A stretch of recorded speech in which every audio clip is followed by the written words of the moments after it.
Alors, bonsoir tout le monde. Bienvenue à la consultation publique sur le projet de règlement numéro 1734-22. Présentement, je suis avec les membres du conseil et avec M. Pierre-Marc Bruno, Maître Laflamme et Mme Miron qui est ici ce soir. Je vais juste souligner la présence des membres du conseil qui sont ici ce soir. Donc, M. Caz. Bonsoir. M. André Caméran. Bonsoir. Mario. Bonsoir. Joanne. Bonsoir. Et Natalia qui est là. Bonsoir. Et David ne peut pas être là ce soir, ni Chantal, et ni M. Lapierre. Donc, et ceci étant dit, je vous cède la parole, M. Pierre-Marc Bruno, directeur adjoint de l'aménagement du territoire et du développement économique. Donc, Pierre-Marc, c'est à toi, vas-y. Merci, M. le maire. Donc, projet de règlement 1734-22 qui vise à modifier la réglementation du zonage. C'est pas un long projet de règlement, mais quand même, c'est une disposition qui est importante, là, qui, au niveau de l'approbation des projets ici à la ville, là, fait l'objet de dérogations mineures depuis quelques années déjà. On parle de... Le projet de règlement là, vise principalement à retirer la disposition normative qui exige des cases de stationnement aménagées. Pour les cases de stationnement qui sont aménagées parallèlement à un mur ou une colonne dans un stationnement souterrain. Actuellement, on demande des surdimensionnements de 3 mètres de largeur pour les cases normales et de 4 mètres là, dans le cas d'une case pour personnes handicapées. Donc, je vais vous montrer un croquis qui explique un peu le but de la modification réglementaire. Donc, projet typique là, qui a été approuvé l'année dernière, là, le chantier commencé au 47 rue Saint-Pierre.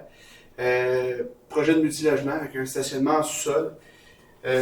Présentement, ce que le règlement prévoit, comme je vous disais, c'est que chaque case de stationnement qui touche soit un mur du sous-sol, soit une colonne de soutien, il y a un surdimensionnement qui est demandé. Présentement, ce stationnement-là fait un objet d'une dérogation mineure par le passé pour autoriser des cases conventionnelles. La réglementation de base là, demeure donc des cases de 2,5 mètres de largeur minimalement, puis 3,5 mètres pour les cases pour personnes handicapées. Puis dans ce cas-là, qu'est-ce qui est intéressant, c'est que même la case pour personnes à mobilité réduite qui a été aménagée dans ce sous-sol-là, dans ce projet-là, est à 3,7, donc elle ne s'est même pas collée au minimum prévu par la réglementation standard. Elle était un petit peu plus, mais de demander là, de surdimensionner toutes les cases, c'est soit qu'il faut grossir le bâtiment, soit qu'il faut réduire le nombre de cases, puis après ça, il y a un déséquilibre là, entre le ratio de nombre de cases par unité de logement, tout ça. Donc, c'est pas un cas spécifique, c'est un cas qu'on a vu se répéter à travers les années, tout ça. Donc, l'article de ce projet de règlement-là, l'article 1, prévoit, comme je dis, d'appliquer les dimensions conventionnelles pour les cases en sous-sol et non d'exiger un surdimensionnement. Comme je vous dis, ça peut aller vite. Parce que chaque point rouge que vous voyez ici, c'est des colonnes de soutien. Donc, toutes les cases qui touchent à ces points rouges-là auraient dû être, si on applique ce règlement-là, la lettre, surdimensionnées, ainsi que toutes celles qui sont parallèles à un mur. Donc, le but de ce projet de règlement-là, comme je vous dis, c'est d'appliquer les ratios standards et de retirer cette obligation-là qu'on est dans l'incapacité d'appliquer présentement. Pierre-Marc, si tu me permets aussi, notre règlement était beaucoup plus adapté pour les stationnements extérieurs. Donc, avec l'avenue des bâtiments à étage, avec donc ce qui a provoqué des stationnements intérieurs, mais notre règlement n'était pas adapté pour ça.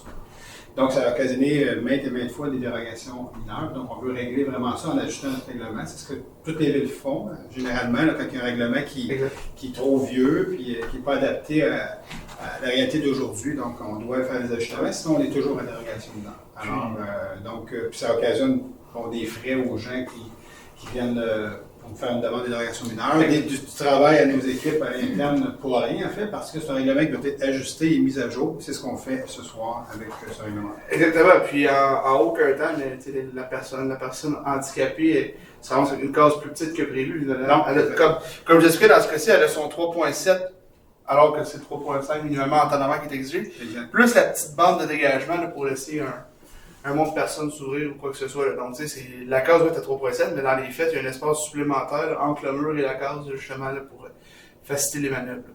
Donc, c'est ce qui complète là, ce projet de règlement-là pour aujourd'hui. Est-ce qu'il y a des questions sur ce que Pierre-Marc vient de partager ou ce que j'ai mentionné là, comme précision?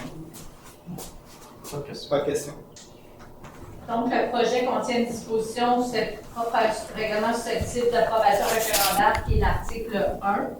On n'a reçu aucune question ou commentaire des citoyens parce qu'ils étaient invités également à faire parvenir par courriel.